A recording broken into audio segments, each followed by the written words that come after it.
thank you very much for inviting me.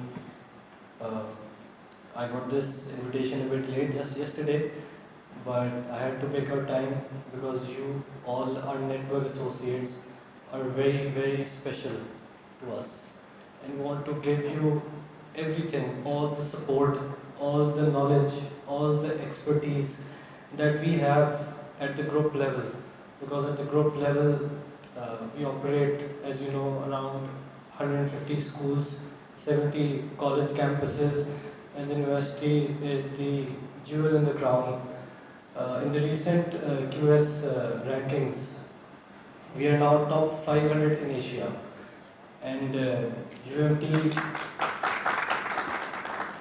is a general university, so we have 32 different departments within the university, and all of those departments should and can contribute to the schools in whatever way. So if we have a school of science, they can maybe work with the science teachers and help them teach science in a better way. And the Department of Education is also equipped with one of the top faculty in the country. And we have people who have PhDs in education leadership, in curriculum development, in designing assessments, in finding out how people learn, because child psychology and learning psychology is a big thing. I had the opportunity to study in both Canada and the UK. Incidentally, my master's is also in education leadership and management. And I found out when I was abroad that you cannot enter a school. What happens in Pakistan is whatever qualification you have, or the teaching profession is now in such a state that if someone is unable to get a job, so they ask him to become a teacher. But I'll give you the example of the US, that you have to first obviously do a 4-year degree, and then it does not matter if you have a degree from Harvard, but you cannot enter a classroom. You have to first go to teachers college, and they teach you how to teach, and they teach you how students learn. And I would like to emphasize here again child psychology. And I don't know how many of you know about it, but we should study how students learn. And another thing is, we had a training in Dubai, and there was a faculty member who had done PhD from the London School of Economics. It's the 4th best university in the world in terms of business. And in the classroom, he was like a train wreck. He was absolutely horrible. And that's the day I realized that it does not matter if you have good grades, if you have good credentials. You have to have that, teacher inside you. And obviously there are two ways. Some people are natural, they are good at speaking, good at talking, good at engaging the audience. But you can also develop it, because we're all the same. There's no, obviously there are exceptions, but we can always continuously improve. And that's the goal that we should all have. Developing ourselves, continuous improvement, and that also should reflect, if you continuously improve, then obviously your schools will improve, your surroundings will improve, maybe the income you earn will increase, and the people around you will benefit from it. So one thing is obviously continuous improvement. Next point that I want to share with you is, you all have taken a big challenge by opening a learning institute in your vicinity. And obviously, challenges demand lots of hard work, lots of effort, and obviously the foundation of all that should be based on a big vision. And that's very important, to think big. So if you have a school which is, let's say, on 5,000 square feet, so your goal should be that you should one day maybe have a purpose-built campus on 100,000 square feet. So always have big goals and big achievements, and always have that ultimate target where you want to be in the next 10, 15 years. And I'll suggest Brigadier Saab to work with all of you and create long-term strategic plans for each and every network associate that we have. Where they can improve in what areas. Maybe it's in learning, in facilities, in better financial management, and we also need to, because it all boils down to being how sustainable financially you are. And we should also give the network associates a financial advisory note.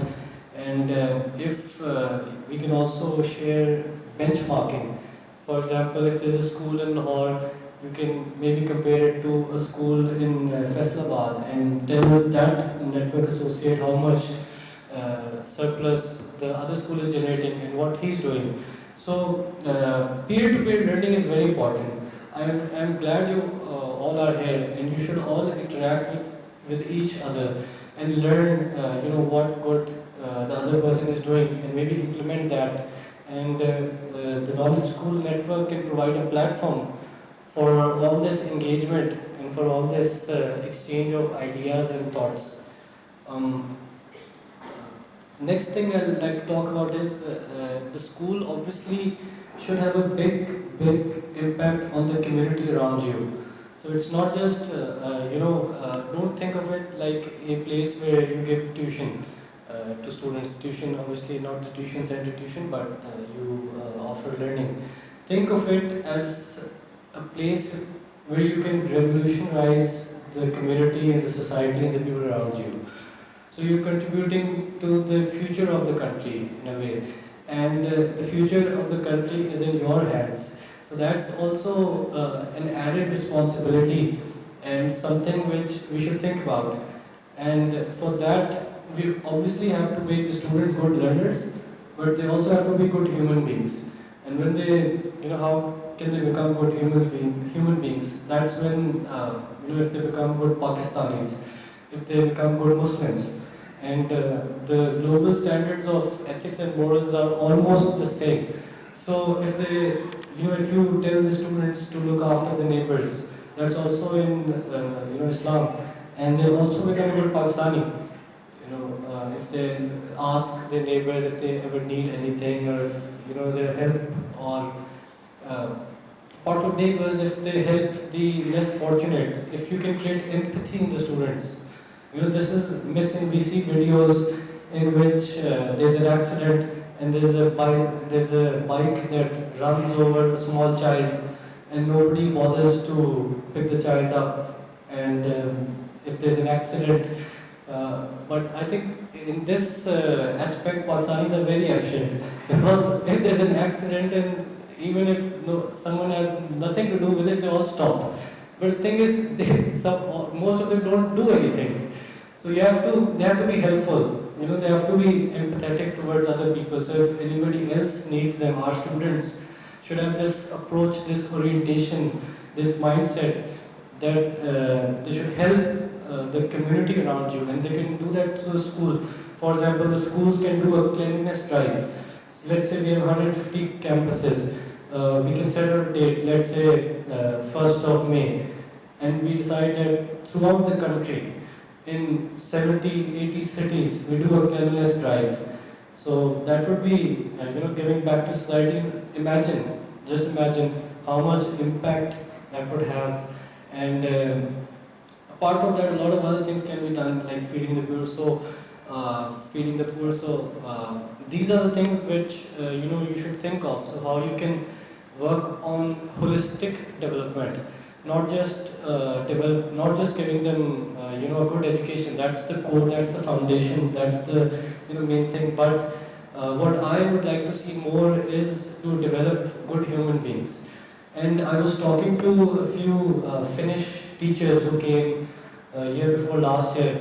And as you all know, that Finland has the best schooling system in the world. And I asked them, what's the secret? And why are you at the top? So they told me that we don't focus on the students' learning, we focus on the students' happiness. So that is also, another thing which we should all focus on is, are the students happy? And are we as campus owners, as educators, are we student-centric? So in a Pakistani context, we tend to become a bit, bureaucratic and bossy. The doors are closed and we don't want to see them, and we stop them from questioning. बेटा चुप करो, तुम्हें नहीं पता, ऐसी जो है, तो all of that should end. And at the university we started a campaign and we promoted students to ask questions, because once they ask, then that's when they start thinking creatively, and the skills, the most needed skills that are required by employers these days is problem-solving skills, creativity, and innovation. And countries, how that cascades up to when you see the world innovation ranking, the countries that are most innovative, they're also the most developed. So, and all of this has to start at the grassroots level. So what you will do, by just encouraging someone, a child of maybe 4 years old, 6 years old, if you encourage him to ask questions, that can eventually lead to transforming the whole nation.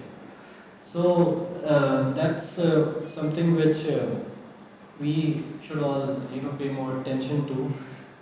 Next thing is, as you all know, ILM is Institute of Leadership and Management, but in Arabic, it obviously we draw, it stands for ilm, and we draw inspiration from the Quran and Sunnah, and that's very important, and that's how we started this transformation campaign at the trust level. What we wanted to do was, a lot of people were giving education, but we wanted to do a 360-degree transformation. And I would encourage all of you to reflect upon that, and maybe we can share some literature on it. So we said that students in our system should be strong in 4 areas, and we should promise a 360-degree transformation. So this transformation agenda has 4 quadrants. One is our students should be academically sound. That's the main, thing. Second thing is they should have good personalities. They should have good etiquettes and all of that. Third thing is you should give them some skills which would help them being professionally competent.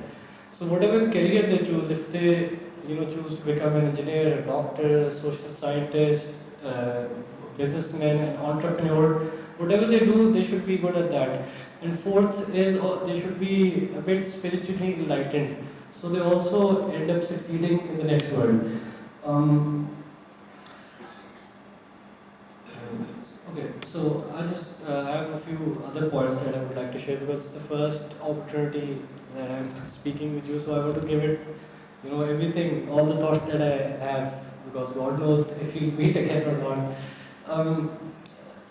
Another thing is, we want to transform learners to leaders. And leadership is something which is, missing in the world, and in our country also, to an extent.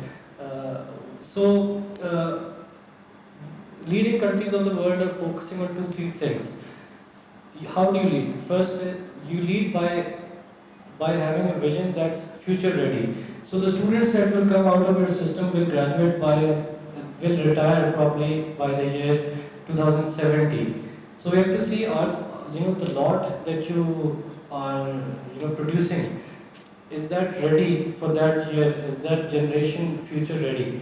And for that, obviously, you have to inculcate leadership, and we have to focus on areas that will make them and our country leaders of the future. So everyone is talking about artificial intelligence and robotics and autonomous cars, and that's where the future is headed. So you'll be interested to, it's an interesting fact that in the UK, they've made coding mandatory in schools.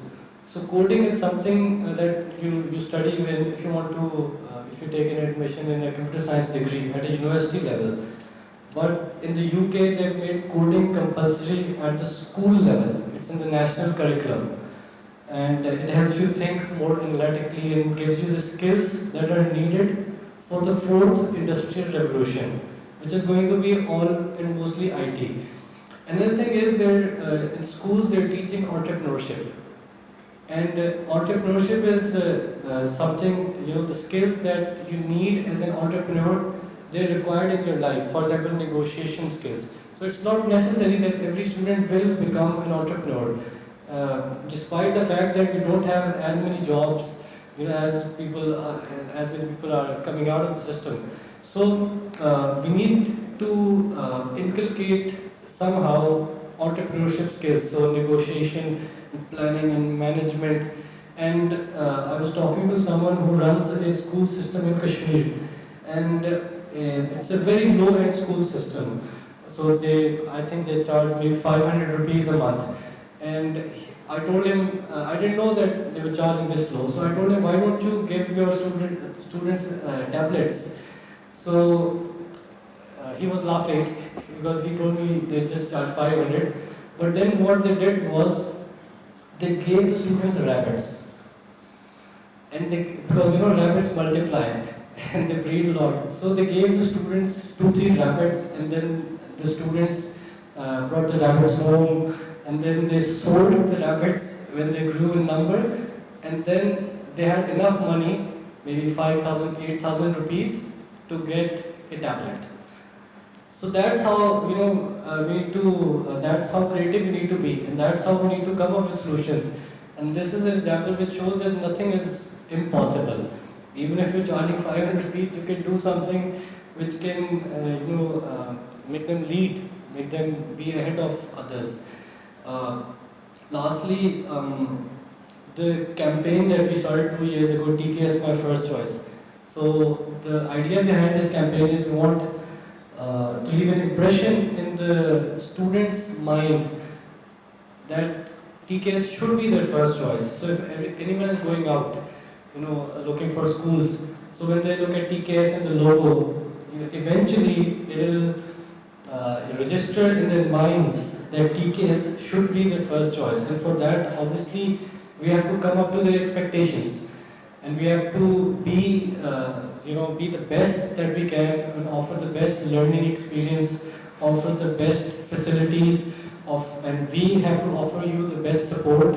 And for that, I'll discuss with the management and see one thing which is essential is obviously development of the staff and development of the network associates. So I would suggest that every year we have mandatory a week-long capacity building program for the network associates. So this is something which is a must in my opinion. And second is there should be a week-long program for the principals also. If we can do that and develop their capacity and tell them how to, equip them with better skills and all of that. So I would like to conclude by thanking you all for listening to me, and thanks for having me here. It was an absolute pleasure and an honor, and I hope to see all you guys at your campuses. I will try to schedule a visit, and thank you very much, and I wish you all the success.